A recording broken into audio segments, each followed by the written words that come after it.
خود فناہی پارٹ 4۔ وہ آزمائش پر پورا اترا تھا۔ اس کی بے غرض محبت میں کوئی شبہ نہیں تھا۔ اس حد تک آگے بڑھ جانے کے بعد واپسی ممکن نہیں ہوتی۔ میں بھی اٹھ بیٹھی، لباس زیب تن کیا اور واپس اپنے کمرے کی جانب چلنے کا کہا، لیکن ایک بدن ہو جانے کا جنون ابھی تک جوں کا توں تھا۔ اس نے واپس جانے کی اجازت دے دی۔ میں اس کے کمرے سے نکلنے لگی تو وہ بھی ساتھ تھا، لیکن میں نے اسے منع کر دیا اور کہا میں خود چلی جاؤں گی۔ اس نے اصرار نہیں کیا، مگر جانے سے پہلے ہم ایک بار پھر الوداعی طور پر ملے۔ پھر کچھ جذباتی پن ہمارے درمیان درایا۔ وہاں سے جانے کا نہ میرا ارادہ تھا اور نہ ہی اس کا دل تھا مجھے وہاں سے بھیجنے کا، مگر میں وہاں سے ہر صورت واپسی کا سوچ چکی تھی۔ دروازہ کھولنے لگی، ایک ہاتھ ہینڈل پر رکھا، دوسرا اس کی طرف ملنے کے لیے بڑھایا۔ وہ بھی بے تابی سے ملا اور میرا ہینڈل پر رکھا ہاتھ بھی اس کے گرد حائل ہو گیا۔ پھر ہم ہوا میں تیرتے اور لہراتے ہوئے مخملی بسترے پر آ گئے۔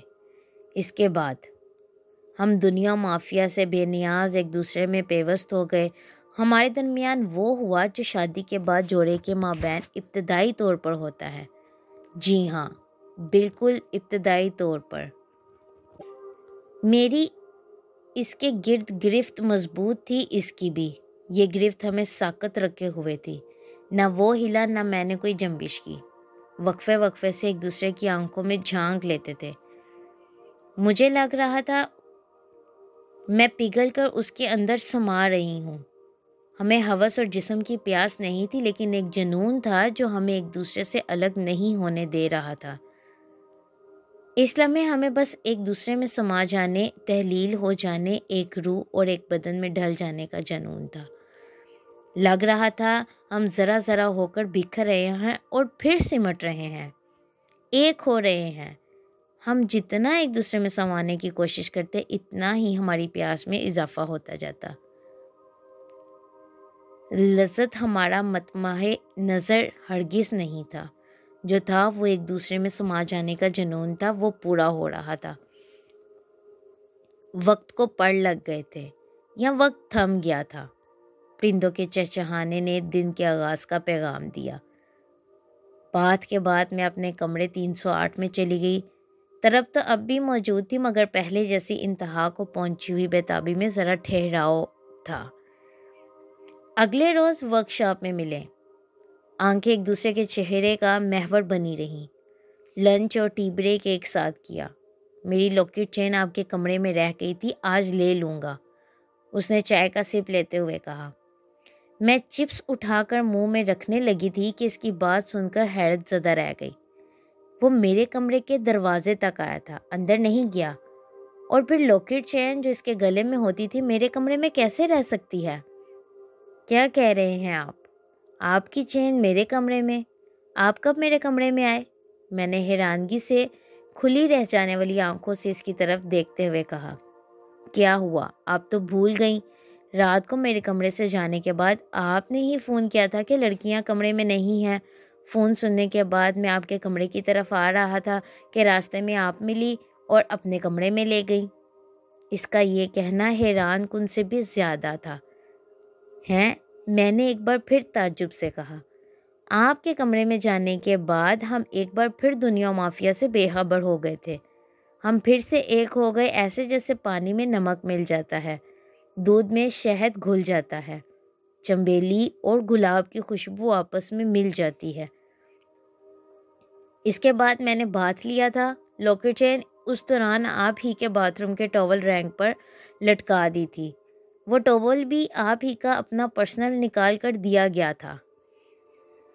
اس کی بات سن کر میں حیرتوں کے سمندر میں ڈوب رہی تھی۔ وہ رات تو میں اس کے ساتھ اسی کے کمرہ نمبر 338 میں تھی، پھر یہ کیا ماجرا ہے؟ اس کی بات سن کر میں خاموش ہو گئی۔ حیرانگی میرے چہرے سے عیاں تھی۔ کیا ہوا؟ آپ کچھ پریشان لگ رہی ہیں۔ میں نے کچھ غلط کہہ دیا؟ اس نے میرے اضطراب کو بھانپتے ہوئے کہا۔ نہیں، کچھ نہیں، بس تھوڑی سی کنفیوژن ہو رہی تھی۔ مجھے لگا کہ میں آپ کے کمرے میں گئی تھی اور ہم وہیں رات بھر رہے۔ میں آپ ہی کے کمرے کے اٹیچ باتھ میں فریش ہو کر آئی تھی۔ میں نے اس کے کمرے میں اس کے ساتھ رہنے کا یقین ہونے کے باوجود کنفیوژن کا لفظ استعمال کیا تھا۔ اتفاق سے آپ کے بات میں میری انگوٹھی اور بریسلیٹ رہ گئی تھی، آپ ایک بار اپنے بات کو بھی دیکھ لینا۔ اس نے میری بات کو شاید احمقانہ سمجھا اور صرف ہاں میں تھوڑا سا سر ہلایا۔ میرے کمرے میں اس کی لاکٹ چین کے موجود ہونے کا سوال ہی پیدا نہیں ہوتا تھا، مگر وہ جس وثوق سے کہہ رہا تھا میں اس پر حیران کیا ششدر تھی۔ اگر واقعی اس کا لاکٹ میرے کمرے میں موجود ہوا تو؟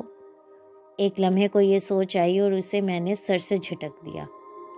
شام کو سیشن کے بعد 2 گھنٹے ریسٹ کے لیے تھے، اس کے بعد ڈنر تھا۔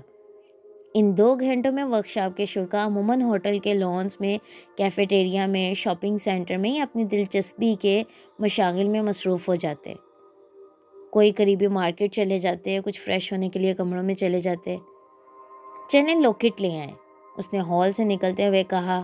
میں خاموشی سے اس کے ساتھ چل پڑی۔ دل میں مسکرا بھی رہی تھی اور کبھی افسوس کی کیفیت بھی محسوس ہوتی کہ وہاں لاکٹ نہیں ہوگا، وہ اس کے اپنے ہی کمرے سے اسے ملے گا۔ آج کہیں باہر جانے کا ارادہ ہے؟ میں نے لاکٹ کی سوچ کو پرے کرتے ہوئے پوچھا۔ جیسا آپ چاہیں اور کہیں، اس نے گیند میری کوٹ میں پھینک دی۔ اتنی دیر میں ہم کمرے تک آ گئے۔ میں نے دروازہ کھولا، وہ پورے یقین کے ساتھ بات کی جانب چل پڑا۔ میں متذبذب تھی، میں بھی اس کے ساتھ بات تک گئی۔ سامنے تو لاکٹ نظر نہیں آ رہا تھا، تولیہ البتہ رینک پر موجود تھا، وہ میرا پرسنل ٹاول تھا، اس کے بقول میں نے ہی اسے دیا تھا، مگر میں یاد ہی کرتی رہ گئی کہ کب دیا تھا۔ میں نے آگے بڑھ کر پہلے ٹاول کو چھوا، یقین آ گیا کہ یہ ٹاول ہی تھا، بلیو کلر کا اور میرا ہی پرسنل ٹاول۔ اس ٹاول کو اتارا تو نیچے لاکٹ لٹک رہا تھا جس میں اس کی تصویر فٹ تھی۔ میں نے حیرتوں کے ایک لفظوں میں معجزن ہو کر لاکٹ کو اتارا اور اس کے حوالے کیا۔ اس نے اسے دونوں ہاتھوں میں تھام لیا، اگلے لمحے یہ کہتے ہوئے میری گلے میں ڈال دیا، اب یہ آپ کا ہوا۔ صرف یہی میرا ہوا، میں نے ہنس کر کہا تو اس نے مجھے زور سے گلے لگا کر ماتھے پر بوسہ دیا اور کہا، میں بھی پورے کا پورا آپ کا ہوں۔ میرے کمرے سے اس کی لاکٹ چین لینے کے بعد ہم اس کی کمرے کی طرف چلے گئے۔ کمرے میں جا کر میں صوفے پر بیٹھ گئی، وہ فریش ہونے باتھ روم چلا گیا۔ اب حیران ہونے کی باری اس کی تھی۔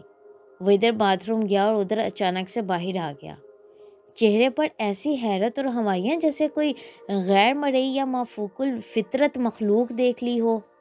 اس کے ہاتھ میں میری انگوٹھی اور بریسلیٹ تھی۔ یہ کیا یہ یہاں، وہ ہکلاتے ہوئے بول رہا تھا لیکن الفاظ اس کی زبان سے ادا نہیں ہو رہے تھے۔ اب ہم دونوں ایک طرح حیرت زدہ تھے، میری سمجھ میں بھی کچھ نہیں آ رہا تھا۔ ہمارے درمیان جو کچھ ہوا وہ حقیقت تھی جس کا دونوں کو اعتراف تھا، مگر وہ سب ہوا کہاں؟